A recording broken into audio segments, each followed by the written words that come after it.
Welcome to Being Boss, a podcast for creatives, business owners, and entrepreneurs who want to take control of their work and live life on their own terms. I'm your host, Emily Thompson, and in this episode, I'm giving you a behind-the-scenes look at what's happening in my product business, Almanac Supply Co., as we move into our 5th year of business, including my top 3 lessons that I have learned along the way. You can find all the tools, books, and links I reference on the show notes at www.beingboss.club.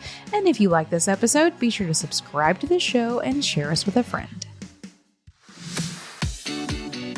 Ready for another podcast recommendation for your queue? When you're done here with this episode, I suggest you check out the Success Story podcast hosted by Scott D. Clary, brought to you by the Hubspot Podcast Network. Success Story features Q&A sessions with successful business leaders highlighting conversations on sales, marketing, business, startups, and entrepreneurship. Just recently, I tuned into an episode with Kara Golden, founder of Hint, on living an undaunted life by overcoming doubt and doubters. As an entrepreneur and podcaster, I so appreciated the stories of her deep curiosity and how she used it to pursue her passions unapologetically. Discover Scott's podcast, Kara's episode, and more by taking a listen to the Success Story podcast wherever you listen to podcasts.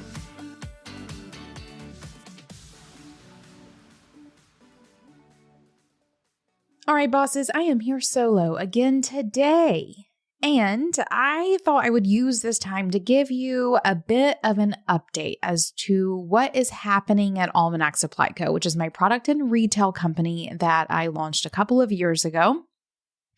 Just to give you a look at some things that I have learned over the past lifetime, more or less, and really things that have become especially punctuated over the last year of business, because so many things have happened, and I just wanted to distill it down for you so that I could give you this little peek behind the scenes at what I've been dealing with. And not even how I've been growing and flourishing as a business owner outside of this podcast that I run. I feel like so often I am in this space sharing things that I'm learning in the Being Boss community, talking to those bosses or in my mastermind groups or with my business besties. And though all of that always comes with a flavor of what's happening at Almanac Supply Co., I have not in a hot moment come and just given you an update at what's happening in that company. So many things are moving and changing. And even as I'm recording this episode, we have a couple of irons on the fire that I'm not really ready to share yet, which kind of made me feel like this was a perfect time to just sort of distill everything down into a couple of lessons that I've learned before I go and learn myself a couple more, if I may. So that's what we're going to be here doing today. But before I dive in, I do want to share a little bit of some backstory in case this is the first time that you've heard of this, or if you don't really know much about what I'm talking about. So I launched Almanac Supply Co., which is a product and retail company, in January of 2018. At Almanac, we focus on making and curating. We are a maker business, but we also curate products from, vendors and caves all around the world. We make and curate products that help people connect with nature and embrace seasonal living. Whenever we launched in 2018, we launched with a candle line, one candle for each season, as well as a candle for Chattanooga, which is where we are based, and crystals. And we launched a crystal business a little bit before crystals were all the craze. I think it was just kind of getting started, but I have long been a rock lover, and I have a degree in geography. So this element of nature and seasonality and those sorts of things are very much so ingrained in what it is that I do. So since the very beginning, we make our candles in-house. So we make our entire line of candles. We also now have prayer candles. I think we may be adding some non-made by us candles in the future. That's not a topic for right now. We do make all of our candles in-house, along with several of our other products too. We partner with several maker businesses, like many of you, to make products, whether they're products that you make and we wholesale them, or we partner for collaborative products. And then we also source especially rocks from all over the world. And I love this business very much. And the further I go along, the more and more time I'm actually dedicating to Almanac. So if I had to give you a behind the scenes look at what my sort of split of time looks like these days, or really in the past, it's probably been 25% Almanac and 75% being boss. I would say over the past couple of months that has shifted to, well, during the holiday season, it was probably more Almanac than being boss. Since the holiday season has ended, it's probably been half and half. With over the next couple of months, I think we're going to go pretty face first into most of my time being spent in Almanac for a variety of reasons. One being that we opened a retail store, which I'll talk about in a second, and oftentimes I'm needed on the sales floor, but also because the volume of what we're doing is growing so much that I am in here doing a lot of things, and also building some processes so I can grow my team in the future. But I'm getting way ahead of myself because I want to talk very briefly about why I started this business, because I wanted it because it was my dream. It has always been my dream to own this kind of business. Even like further backstory, my first business was a brick and mortar before you even had Facebook pages for businesses. So really this like in real life physical store has always been my true entrepreneurial desire. I ended up stumbling into online and I love it here. I'm obviously not leaving. I'm here. I have one foot firmly planted in each sort of world of business. And I love that about myself. I love that I have accomplished that. And that I'm able to bring the perspectives to both and have both be a part of really both of these businesses.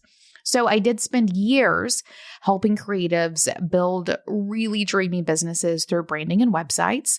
I loved doing that. I was very jelly every time I launched a new website because I wanted that for myself. So I did it. In 2017, I was almost full-time being boss. So prior to that, I was doing the branding and websites.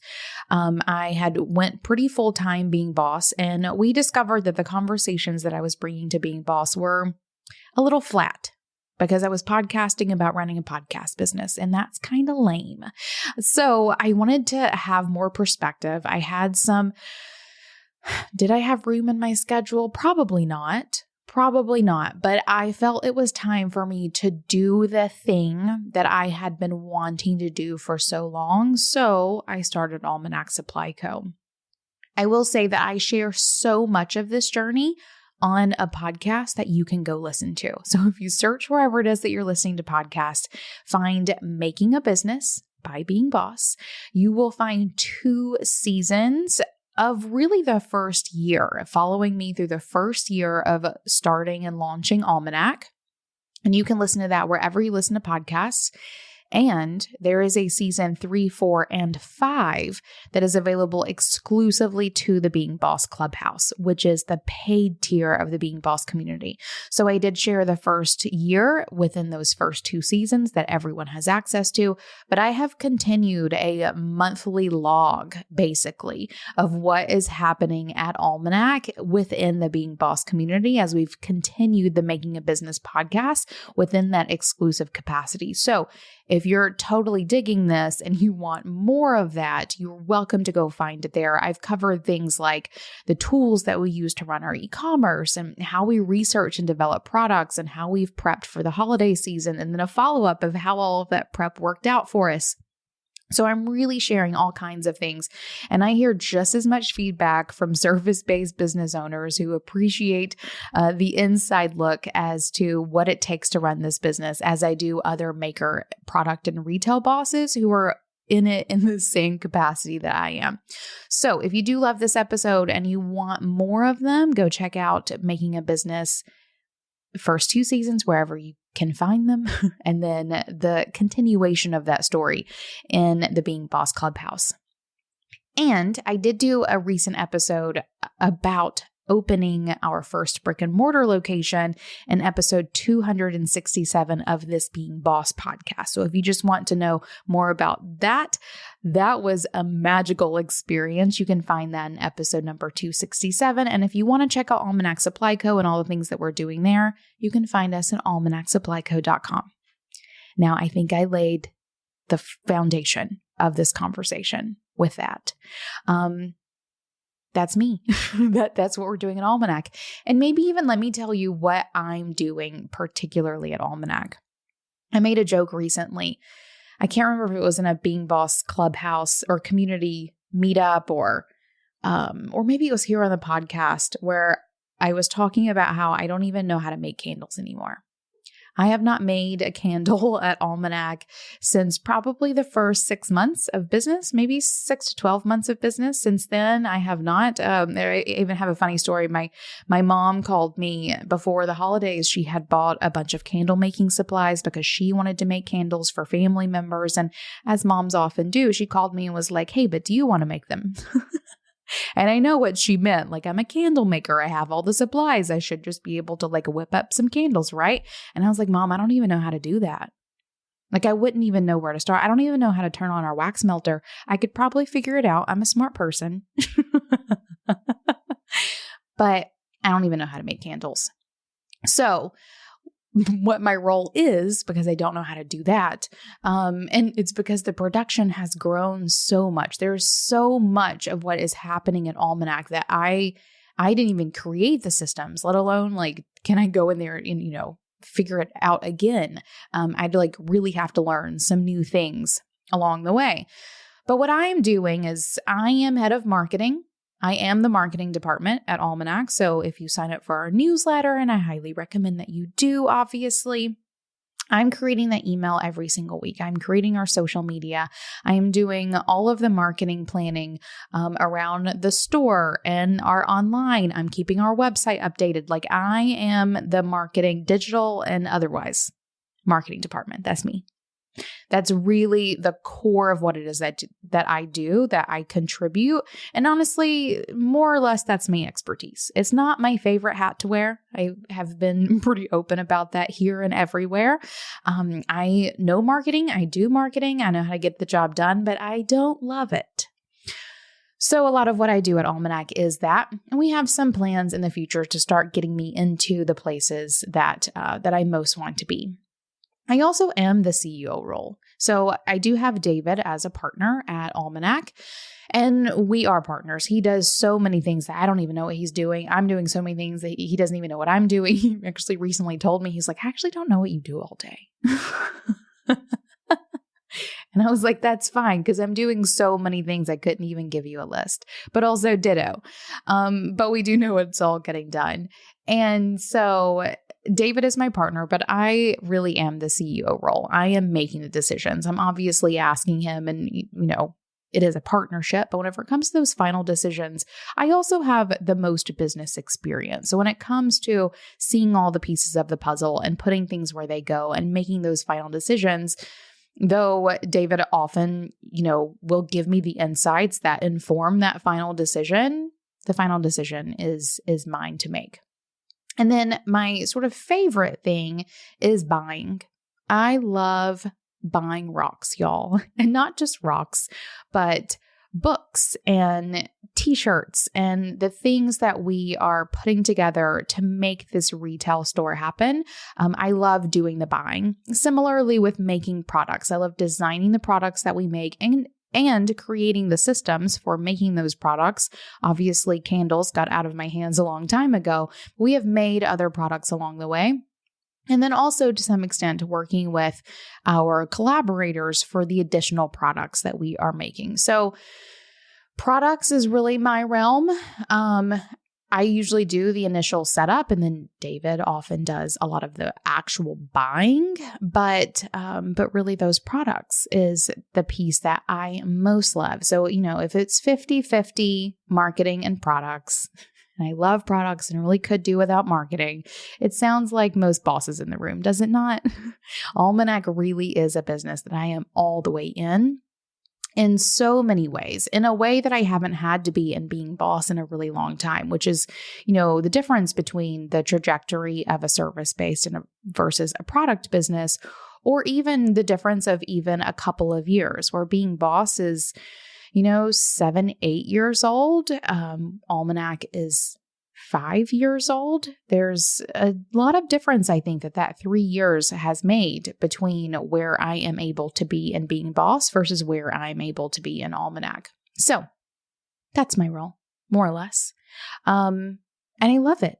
I love the work that I do at Almanac. I love digging in there. I love the numbers, which we'll get into in a moment. But today, with that foundation, I want to share a couple of lessons that I've learned over, or really the ones that feel the most punctuated for this moment. So here come 3 lessons that have been shoved in my brain as a product and retail business owner over the past couple of years and with where we are moving forward. So lesson number 1.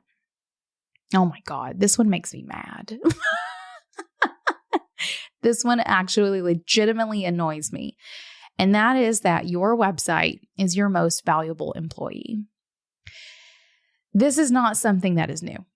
In fact, if you look back at episode number 7, that's in the first 10 episodes of this podcast. We're now in 290 something?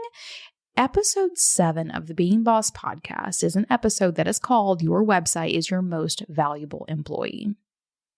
And oh boy, did the last year really drill into my mind how freaking true that is.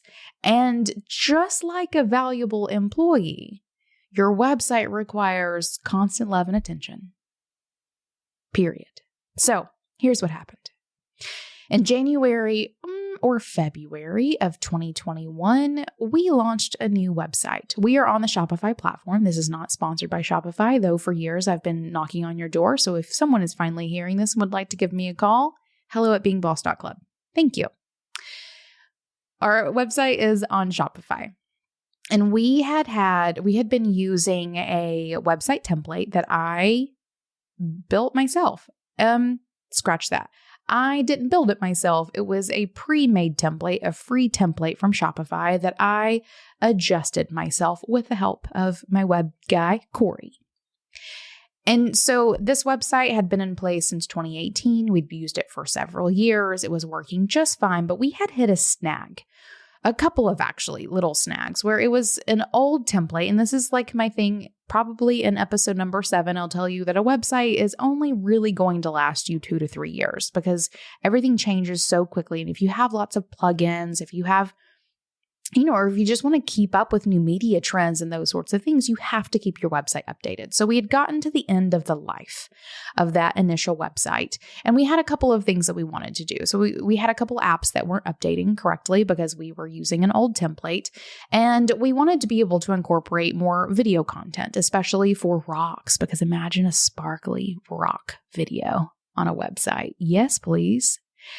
We had wanted to incorporate some of those things into our website, and so we needed to make a change. So I spent a couple of days finding a really great template, pre-made, that I could customize the way I wanted, that supported all the things that I wanted to do. We spent a couple of weeks getting it loaded, updating all of the pages, just like really bossing this website out, and we launched it. And I love it. I think it's a beautiful website. But almost immediately, I noticed that our conversion rates were tanking. So your conversion rates it's the comparison number between the number of people who visit your website and the number of people who actually buy something. So traditionally in the world of e-commerce, a 2 to 5% conversion rate is, 5% is great. Like you are doing a great job. 2, like you're doing it.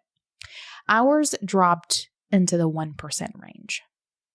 And I thought I was being a boss and really wanting to give it time to properly test and change, right? We were testing a new website. We saw the numbers, but I was like, maybe something else is happening, right? We're in the middle of a pandemic. Maybe people are tired of being online. Let's hold a minute.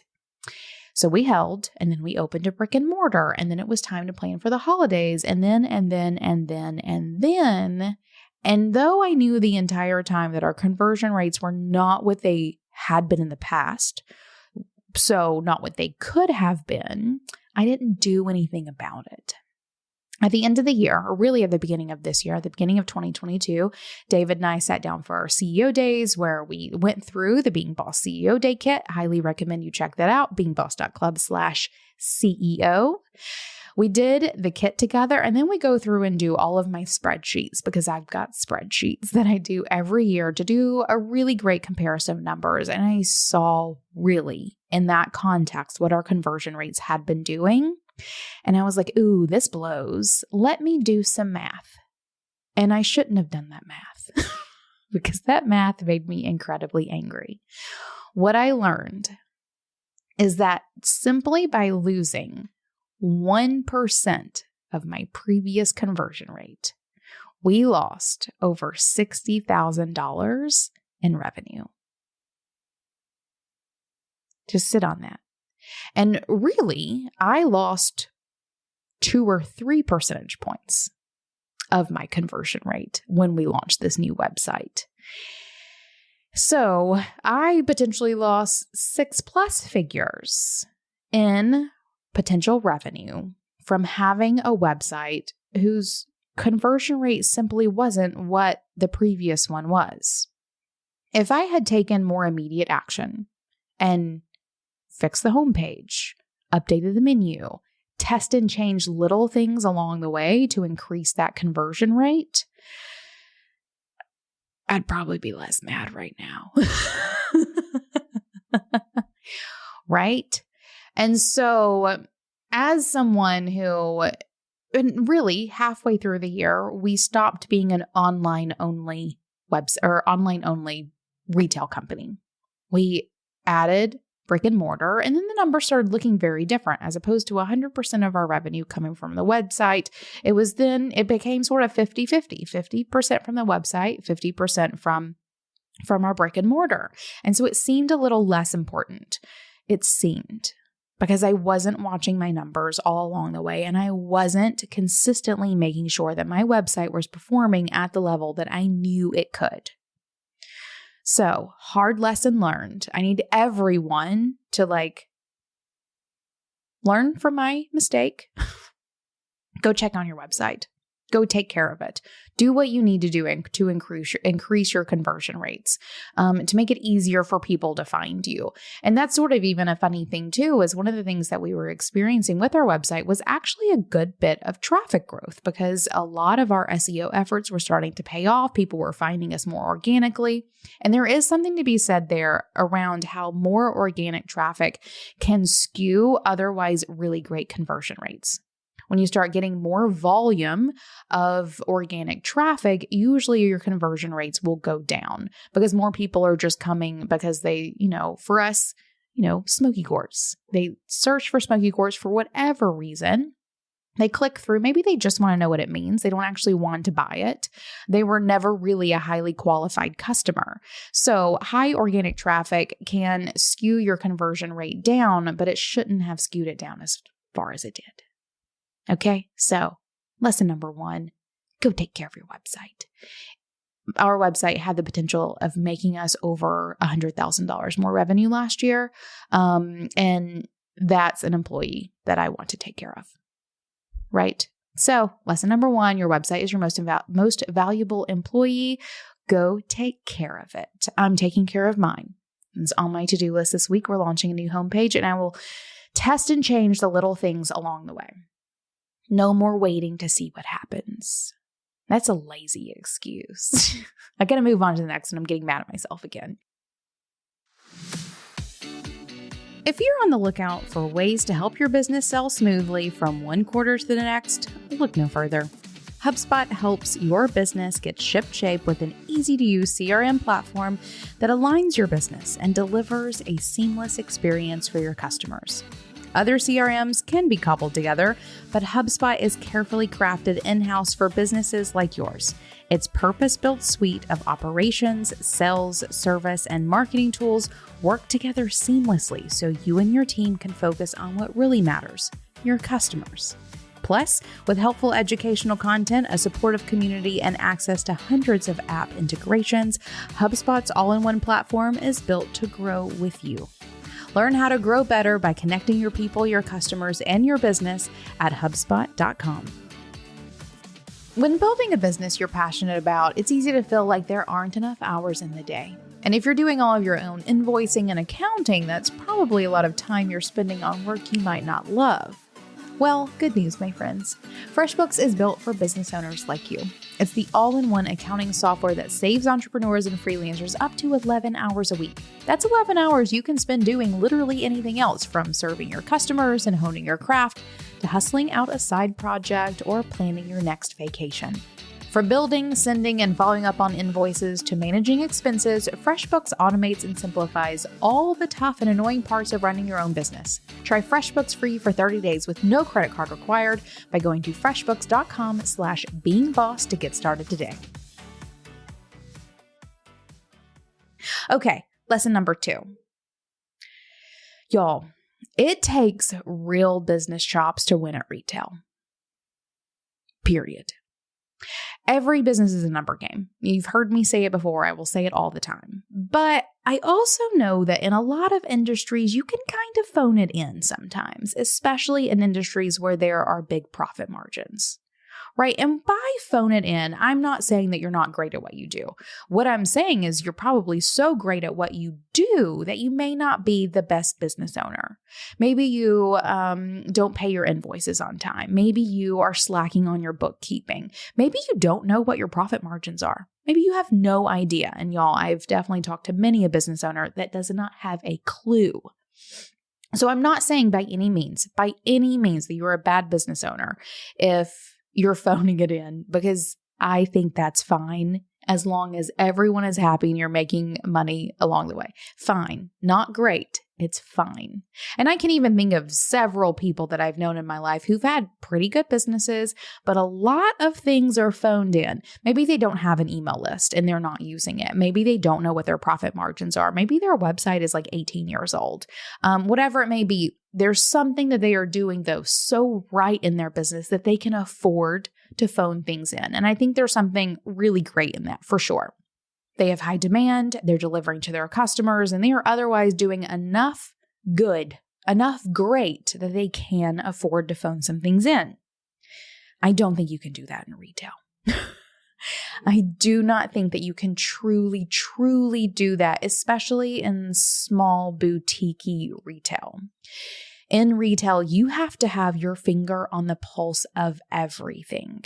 Here at Almanac, I am constantly dialing things in, right? And this website situation is one of those where I should have been dialing it in a lot sooner, but it's something where my finger is consistently on the pulse of profit margins, of conversion rates, of open rates to the web, to our emails, to the speed with which vendors can get us what it is that we need. All of the things. I am consistently keeping my finger on the pulse, because in retail, the profit margins tend to be so narrow that any place where you are losing money, where you are bleeding money, can put you under in a minute. Any amount of phoning it in retail will absolutely ruin you. And so I do believe that on some level product, but really like the whole retail picture is an industry where you cannot afford to phone it in. And this is something that I've definitely, known from the very beginning. Like there's a lot of things that you just have to know to like start making your numbers and doing the thing and making it work. But over the past year or two, especially in light of this global pandemic, I have really seen the effects of that. I've seen people who've been phoning in parts of their business just have to close down because they don't have any room for a margin of error. And that's unfortunate. And so there is this like extra diligence that I find myself having to have in Almanac Supply Co. that I have never had to have in any service-based business that I have. That includes the Being Boss podcast and the community and everything that we do here, and my web design company that I owned for 8-ish years. In those, you could phone some things in, like, so what if you don't know what the profit margin is on every single project? right? It's fine. It's big enough that it won't really matter. But in retail, it's literally a matter of dollars that make the difference. And so it requires an extra kind of diligence. I say all that to say, like, have we figured it all out? Absolutely not. Obviously, did you hear the story about my website just now? Right? But we have figured out a lot of things. And most importantly, I know that I have to be extra diligent, that I can't afford to ever really phone it in. And because of that understanding, and because I do have the sort of privilege of the comparison, right? I know what it's like to own and run a multiple six-figure sort of online media company and or web design business, right? I know what it's like to sort of like just do great work and everything else sort of falls into place. But in retail, that sort of privilege isn't there, or that again, margin of error isn't there. And so because we've been extra vigilant, I know that is what has afforded us the ability to have a level of comfort throughout the past 2 years of this pandemic that so many people haven't had. And I'm so grateful for my experience that has led me to that understanding, so that as I'm watching so many retail businesses around me shut, we're growing and expanding. Or at least surviving. We're growing and expanding now, but for a long time, we were just surviving, but surviving relatively comfortably. And with all that, I want to say that retail is not for the faint of heart. It is not for someone who wants an easy business. It is not for someone who wants to just focus on doing the thing that they love. You have to love retail. You have to be diligent about retail. It is a whole other level that I think is only probably like superseded by restaurants, which I will tell you all is never a kind of company that I have ever desired to be a part of. Like, I want to own all kinds of businesses. Trust me when I say that. I have no desire to get into the food industry. There is a small asterisk there that I will not expand upon in this moment. But in general, I think restaurants probably the worst via my own set of like how it is that I want to show up and run a business. I think they are great. I love restaurants. Thank you to all the restaurant people who do it, because I love what you do and I am an adamant customer to all kinds of restaurants, but personally, not the kind of business that I want to run. Retail, I feel like butts right up against it, but I love retail very, very much. Okay, so then that's lesson number 2, is it takes real business chops to win at retail. And it's one of those things that it has been punctuated for me more and more over the past 2 years, that you can't phone it in.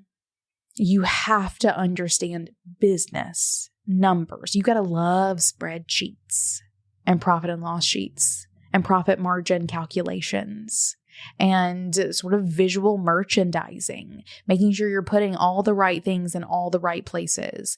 And that is based on your profit margins and an understanding of your customers and all of these things.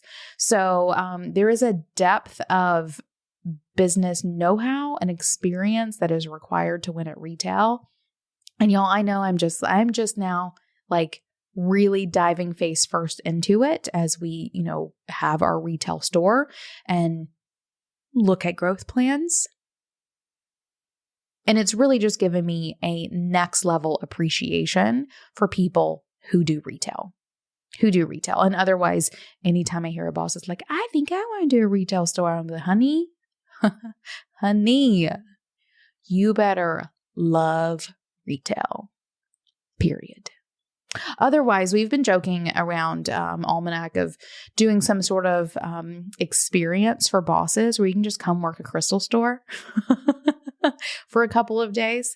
You pay us to come to Chattanooga and work our store for a couple of days. You get to fulfill your dream of being a shopkeeper, which, trust me, I know is a dream for so many. I've had so many of you request this of me. And I love it. You can come be shopkeep of a cute little crystal store and sell candles and crystals and go home happy. If anyone's interested in that, let me know. Oh, me. Okay. That leads us then to lesson number 3. And this is the last lesson. And this is a very personal one that it feels like I have achieved a level of self-awareness that makes me so much more grounded in who I am that I just have to share it as a lesson. Because I think that too is what comes from, doing things that make you uncomfortable, doing things that are difficult, doing things that put you out of your comfort zone. You get a deeper understanding of who you are and what it is that you love and the impact you want to have on the world. And that's not necessarily what I'm going into, but I think I could see sort of nuggets in that. So, lesson number 3 for me is that I am a curator. And I think I've maybe thrown that word around here on Being Boss a couple of times. So if you're like, yeah, Emily, you've said that, just know that I've really owned that over the past year. And I think I'm only going to own that more and more over the next couple of months. And I'm very excited about that. So this little ditty really started in college. I think I've mentioned here before that I was like a hair away from getting a degree in art history because I loved it. I loved it so much. I ended up going and getting a degree in geography, but I do have a minor in art history. And because of that and a lot of language studies, I actually have a Bachelor of Arts in geography instead of the traditional Bachelor of Science, which just sounds so like me, it hurts.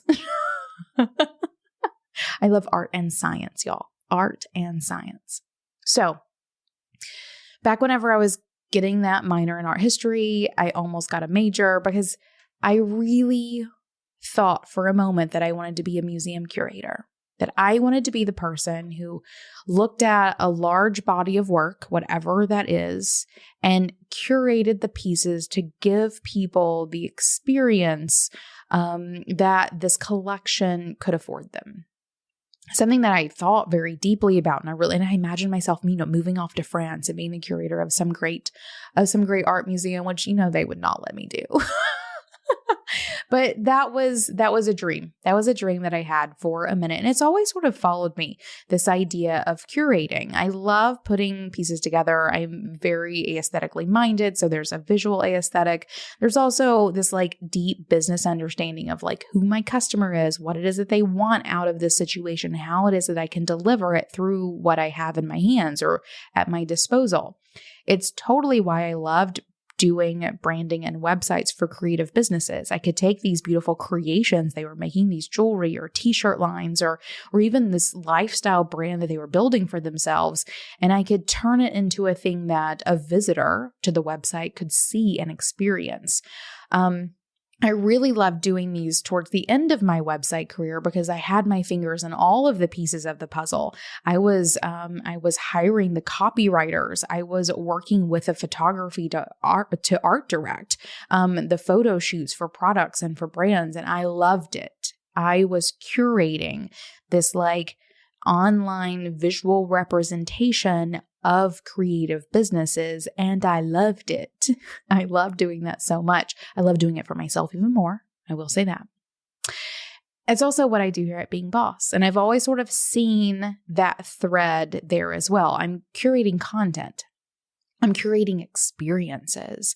God, y'all, I miss doing vacations so much. I cannot wait until we can start doing Being Boss vacations or more mastermind retreats and those sorts of things, because I love curating those experiences for you, taking you to a place, letting you experience that place, giving you opportunities to connect with each other.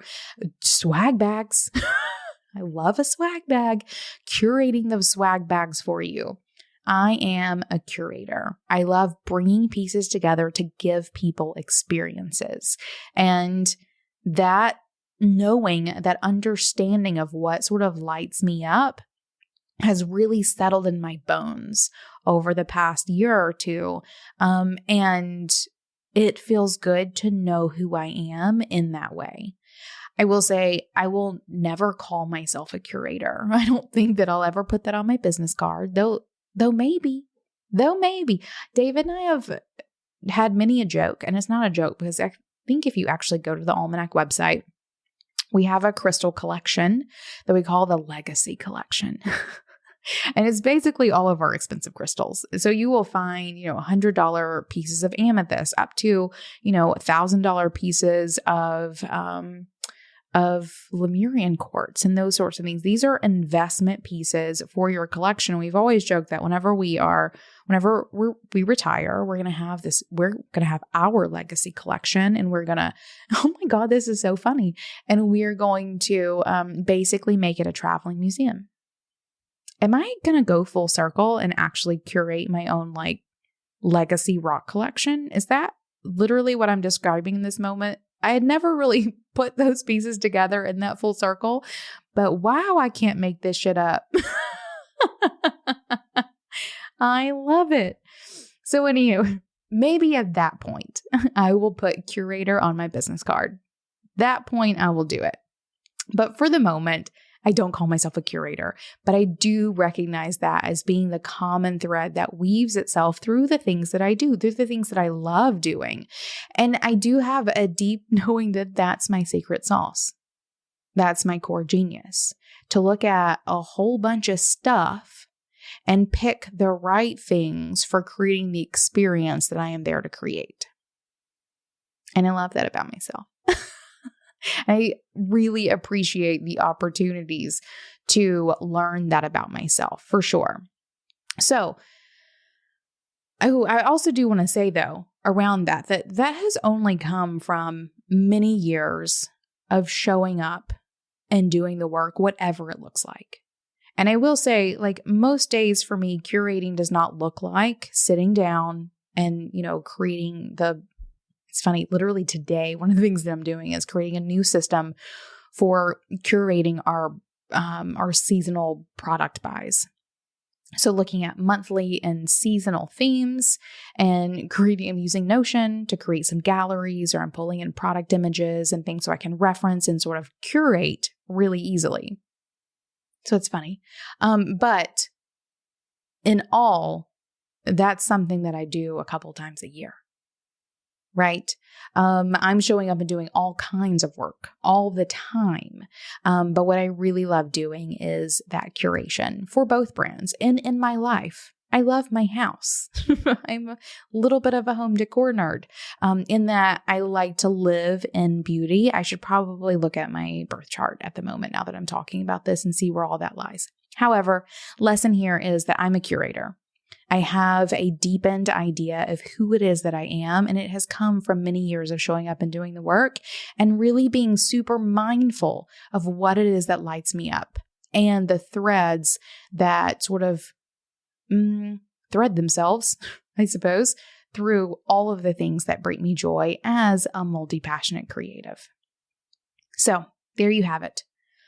Those are my 3 lessons that I'm sticking with today. The big ones, as I really dive into what I feel is the next couple of chapters of Almanac. We have a couple of irons on the fire, as I mentioned before, and I'm not ready at the moment to share what those are. Nothing is final enough for me to do those shares, but I will tell you that in the Being Boss Clubhouse on the Making a Business podcast, they will hear about them first and foremost. But for now, those are my 3 biggest lessons. And I didn't even get into building a team or creating systems or what those growth plans are, because you absolutely know that I have those. These are just the things that I'm sitting on at the moment as I sort of wrap up the previous phases of Almanac and really look forward to moving into what it is that we're doing next. And if you do want to follow me along the way, Making a Business podcast is an exclusive podcast to the Being Boss Clubhouse, which is the paid tier of the community. And if you want to come shop what it is that we do, and it's not just me, right? It is my team here at Almanac, and it is so many makers from around the world, and many of them here in Chattanooga. You can find us at almanacsupplyco.com. You can also find us at Almanac Supply Co on Instagram. And so with that, that's my update. Thanks for hanging with me. And if you'd like a little bit of homework, why not sit down today and think of the 3 lessons that feel most punctuated for you in this moment? This was a really fun exercise for me to sit down and think about What sort of things are front of mind in terms of what I've learned over the past couple of months that feel most relevant for where it is that I'm going next? So feel free to do this exercise for yourself. And if you're in the Being Boss community, come share them. I would love to see what your lessons are for wherever you are in your journey as well. As a business owner, you likely have a website. And as a website owner, you likely want more Google traffic. But SEO or search engine optimization is likely not at the top of your long list of to-dos. But I'm telling you right now that it should be a priority for each and every one of us. And with the help of Ahrefs Webmaster Tools, getting your website found just got a lot faster and easier. Ahrefs Webmaster Tools is a free resource that will audit your website and prioritize the changes you need to make to improve your search rankings. You'll see which keywords your pages are ranking for, understand how Google sees your content, and discover how making changes can increase your organic traffic, which means more leads and sales for your business. It will do a full audit for you and keep working for you for free. Visit ahrefs.com/AWT for this free tool. That's ahrefs.com/AWT, ahrefs.com/AWT, or find a link in our show notes and help your website be a better asset for your business. Now, until next time, do the work, be boss. Yeah.